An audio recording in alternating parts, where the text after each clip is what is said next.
right.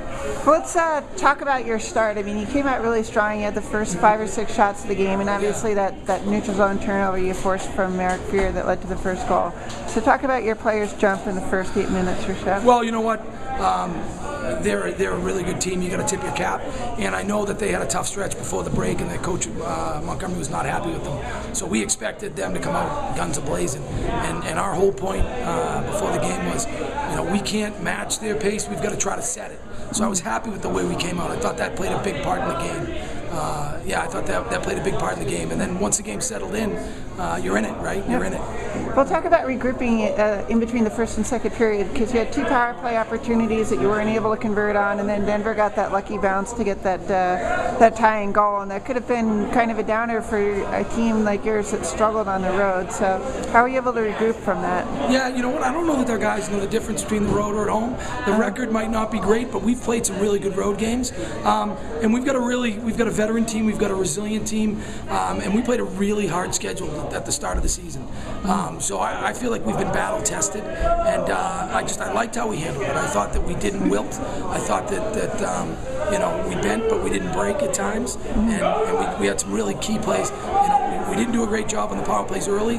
And again, you've got to tip your cap to them. They've got a good penalty kill. We made an adjustment. It was nice to see Brett Seedy capitalize. We got the power play goal that ends up being the game winner. Well, one of the things I wanted to talk to you about was Pantano's save on Dylan Gambrell about 5 minutes into the third period. Dylan dangled between 2 of your defenders and got alone, and Craig made a great save with his right pad. Was that kind of a momentum boost for your players? Because it was shortly after that where Seedy and Hennings hooked up for that goal. Yeah, well, you know what? There was some ebb and flow there early in the third period, and they had us hemmed in a little bit. We had them hemmed in a little bit at times. So, you need a save like that. I used to kid around with all of our goaltenders. They only have to make 1 save a game, the game winner, and that very well may have been the game winner. Can you talk about Hennings' pass on that play that put you guys up 2-1? I mean, Seedy made a great deflection, but I think that was set up by that great pass by Hennings. Yeah, it was, and Jace has great poise. Those 2 guys have played together off and on for the last 3.5 years. I'm finally smart enough to keep them together. So, Seeds goes to the net hard for a little guy in particular. And Jace did a good job to wait, found his stick, and Seeds did the rest.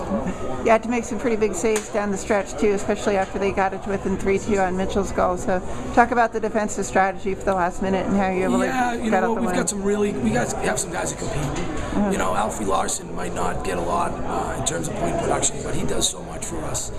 Killing penalties, Mikey Babcock, same thing. One of the plays of the game was, late in that game, it's 3-2. They've got a 6-on-4.